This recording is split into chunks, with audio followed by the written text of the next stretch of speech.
Hello, it's time for The House at Pooh Corner, Chapter 5, in which Rabbit has a busy day and we learn what Christopher Robin does in the mornings. It was going to be one of Rabbit's busy days. As soon as he woke up, he felt important, as if everything depended upon him. It was just the day for organizing something, or for writing a notice signed Rabbit, or for seeing what everybody else thought about it. It was a perfect morning for hurrying around to Pooh and saying, "Very well then, I'll tell Piglet," and then going to Piglet and saying, "Pooh thinks, but perhaps I'd better see Owl first." It was a captainish sort of day when everybody said yes, Rabbit, and no, Rabbit, and waited until he had told them. He came out of his house and sniffed the warm spring morning as he wondered what he would do. Kanga's house was nearest, and at Kanga's house was Roo, who said yes, Rabbit, and no, Rabbit, almost better than anybody else in the forest. But there was another animal there nowadays, the strange and bouncy Tigger. And he was a sort of Tigger who was always in front when you were showing him the way anywhere, was generally out of sight when at last he came to the place and said proudly, "Here we are." "No, not Kanga's," said Rabbit thoughtfully to himself as he curled his whiskers in the sun, and to make quite sure that he wasn't going there, he turned to the left and trotted off in the other direction, which was away to Christopher Robin's house. "After all," said Rabbit to himself, "Christopher Robin depends on me. He's fond of Pooh and Piglet and Eeyore, and so am I. But they haven't any brain, not to notice, and he respects Owl, because you can't help respecting anybody who can spell Tuesday, even if he doesn't spell it right. But spelling isn't everything. There are days when spelling Tuesday simply doesn't count. And Kanga is too busy looking after Roo, and Roo is too young, and Tigger is too bouncy to be any help, so there's really nobody but me. When you come to look at it, I'll go and see if there's anything he wants doing, and then I'll do it for him. It's just the day for doing things." He trotted along happily, and by he crossed the stream and came to the place where his friends and relations lived. There seemed to be even more of them about than usual this morning, and having nodded to a hedgehog or two, with whom he was too busy to shake hands, and having said good morning, importantly, to some of the others, and "Ah, there you are," kindly to the smaller ones, he waved a paw at them over his shoulder and was gone, leaving such an air of excitement and I don't know what behind him, that several members of the Beetle family, including Henry Rush, made their way at once to the 100-acre wood and began climbing trees, in the hope of getting to the top before it happened, whatever it was, so that they might see it properly. Rabbit hurried on by the edge of the 100-acre wood, feeling more important every minute, and soon he came to the tree where Christopher Robin lived. He knocked at the door, and he called out once or twice, and then he walked back a little way and put his paw up to keep the sun out, and called to the top of the tree, and then he turned all around and shouted, "Hello!" and "I say, it's Rabbit!" But nothing happened. Then he stopped and listened, and everything stopped and listened with him. And the forest was very lone and still and peaceful in the sunshine, until suddenly, 100 miles above him, a lark began to sing.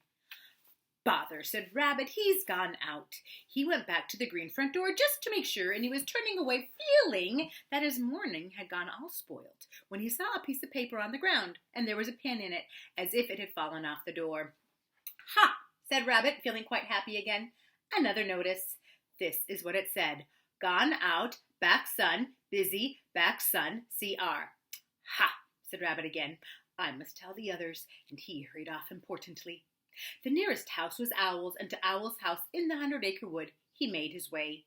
He came to Owl's door, and he knocked, and he rang, and he rang, and he knocked, and at last Owl's head came out and said, "Go away, I'm thinking." "Oh, it's you?" which was how he always began. "Owl," said Rabbit shortly, "you and I have brains. The others have fluff. If there is any thinking to be done in this forest, and when I say thinking, I mean thinking, you and I must do it." "Yes," said Owl, "I was. Read that." Owl took Christopher Robin's notice from Rabbit and looked at it nervously. He could spell his own name, WOL, and he could spell Tuesday so that you knew it wasn't Wednesday, and he could read quite comfortably when you weren't looking over his shoulder and saying, "Well," all the time, and he could, "Well," said Rabbit. "Yes," said Owl, looking wise and thoughtful. "I see what you mean, undoubtedly." "Well?" "Exactly," said Owl. "Precisely." And he added, after a little thought, "If you had not come to me, I should have come to you." "Why?" asked Rabbit. "For that very reason," said Owl, hoping that something helpful would happen soon. "Yesterday morning," said Rabbit solemnly, "I went to see Christopher Robin. He was out. Pinned on his door was a notice. The same notice, a different one. But the meaning was the same. It's very odd. Amazing, said Owl, looking at the notice again and getting, just for a moment, a curious sort of feeling that something had happened to Christopher Robin's back. What did you do? Nothing. The best thing, said Owl wisely. Well, said Rabbit again, as Owl knew he was going to. Exactly, said Owl. For a little while he couldn't think of anything more, and then, all of a sudden, he had an idea. Tell me, Rabbit, he said, the exact words of the first notice. This is very important. Everything depends on this. The exact words of the first notice. It was just the same as that one, really. Owl looked at him and wondered whether to push him off the tree. But feeling that he could always do it afterwards, he tried once more to find out what they were talking about. The exact words, please, he said, as if Rabbit hadn't just spoken. It just said, gone out, back son. Same as this, only this says, busy back son, too. Owl gave a great sigh of relief. Ah, said Owl, now we know where we are. Yes, but where's Christopher Robin? Said Rabbit. That's the point. Owl looked at the notice again. To one of his education, the reading of it was easy. Gone out, backson, busy backson, just the sort of thing you'd expect to see on a notice. It is quite clear what has happened, my dear Rabbit, he said. Christopher Robin has gone out somewhere with Backson. He and Backson are busy together. Have you seen a Backson anywhere about in the forest lately? Well, said Owl. I don't know, said Rabbit. That's what I came to ask you. What are they like? The spotted or herbaceous Backson is just at least, he said, it's really more of of course, he said, it depends on. Well, said Owl, the fact is, he said, I don't know what they're like, said Owl frankly. Thank you, said Rabbit, and he hurried off to see Pooh. Before he had gone very far, he heard a noise, so he stopped and listened. This was the noise. Noise by Pooh. Oh, the butterflies are flying, now the winter days are dying, and the primroses are trying to be seen, and the turtle doves are cooing, and the woods are up and doing, for the violets are bluing in the green. Oh, the honeybees are gumming, and the little wings are humming, that the summer which is coming will be fun, and the cows are almost cooing, and the turtle doves are mooing, which is why a Pooh is pooing in the sun. For the spring is really springing, you can see a skylark singing, and the bluebells which are ringing can be heard. And the cuckoo isn't cooing, but he's cucking and he's oohing, and a Pooh is simply pooing like a bird. Hello, Pooh, said Rabbit. Hello, Rabbit, said Pooh dreamily. Did you make that up? Well, I sort of made it up, said Pooh. It isn't brain, he went on humbly, because you know what, Rabbit, but it comes to me sometimes. Ah, said Rabbit, who never lets things come to him, but always went and fetched them. Well, the point is, have you seen a spotted or herbaceous Backson in the forest at all? No, said Pooh, No, said Pooh. I saw Tigger just now. That's no good. No, said Pooh, I thought it wasn't. Have you seen Piglet? Yes, said Pooh. I suppose that isn't any good either, he said meekly. Well, it depends if he saw anything. He saw me, said Pooh. Rabbit sat down on the ground next to Pooh, and feeling much less important like that, stood up again. What it all comes to is this, he said. What does Christopher Robin do in the mornings nowadays? What sort of thing? Well, can you tell me anything you've seen him do in the morning these last few days? Yes, said Pooh. We had breakfast together yesterday by the pine trees. I'd made up a little basket, just a little fair-sized basket. An ordinary biggish sort of basket. Yes, said Rabbit, but I mean later than that. Have you seen him between 11 and 12? Well, said Pooh, at 11 o'clock. Well, at 11 o'clock, you see, I generally get home about then because I have one or two things to do. 11:15 then? Well, said Pooh, past. Yes, said Pooh, at past, or perhaps later I might see him. And now that he did think of it, he began to remember that he hadn't seen Christopher Robin about so much lately. Not in the mornings. Afternoons, yes. Evenings, yes. Before breakfast, yes. Just after breakfast, yes. And then perhaps, see you again, Pooh, and off he'd go. That's just it, said Rabbit. Where? Perhaps he's looking for something. What? Asked Rabbit. That's just what I was going to say, Pooh. And then he added, perhaps he's looking for a spotted or herbaceous Backson? Yes, said Pooh. One of those, in case it isn't. Rabbit looked at him severely. I don't think you're helping, he said. No, said Pooh. I do try, he added humbly. Rabbit thanked him for trying and said that he would now go and see Eeyore, and Pooh could walk with him if he liked. But Pooh, who felt another verse of his poem coming on, said he would wait for Piglet. Goodbye, Rabbit. So Rabbit went off. But as it happened, it was Rabbit who saw Piglet first. Piglet had got up early that morning to pick himself a bunch of violets, and when he had picked them and put them in a pot in the middle of his house, it suddenly came over him that nobody had ever picked Eeyore a bunch of violets, and the more he thought of this, the more he thought how sad it was to be an animal who had never had a bunch of violets picked for him. So he hurried out again, saying to himself, Eeyore, violets, and then violets, Eeyore, in case he forgot, because it was that sort of day, and he picked a large bunch and trotted along, smelling them and feeling very happy, until he came to the place where Eeyore was. Oh, Eeyore, began Piglet a little nervously because Eeyore was busy. Eeyore put out a paw and waved him away. Tomorrow, said Eeyore, or the next day. Piglet came a little closer to see what it was. Eeyore had 3 sticks on the ground and was looking at them.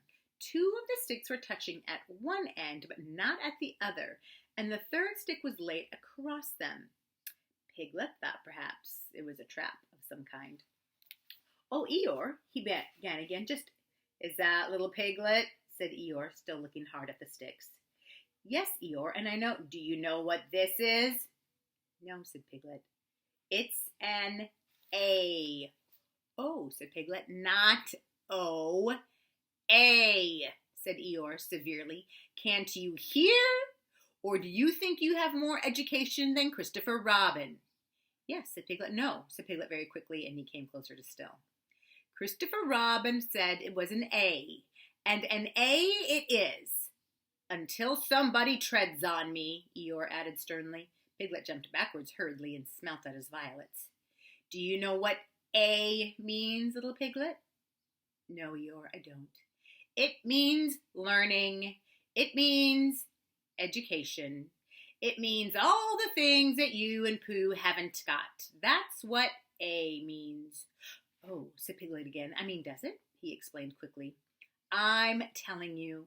People come and go in this forest and they say, it's only Eeyore, so it doesn't count. They walk to and fro saying, ha ha! But do they know anything about A? They don't. It's just 3 sticks to them. But to the educated, mark this, little Piglet, to the educated, not meaning Poohs and Piglets, it's a great and glorious A, not, he added, just something that anybody can come and breathe on. Piglet stepped back nervously and looked around for help. Here's Rabbit, he said gladly. Hello, Rabbit. Rabbit came up importantly, nodded to Piglet, and said, Ah, Eeyore, in the voice of one who would be saying goodbye in about 2 minutes. There's just one thing I wanted to ask you, Eeyore. What happens to Christopher Robin in the mornings nowadays? What's this that I'm looking at? Said Eeyore, still looking at it. 3 sticks, said Rabbit promptly. You see?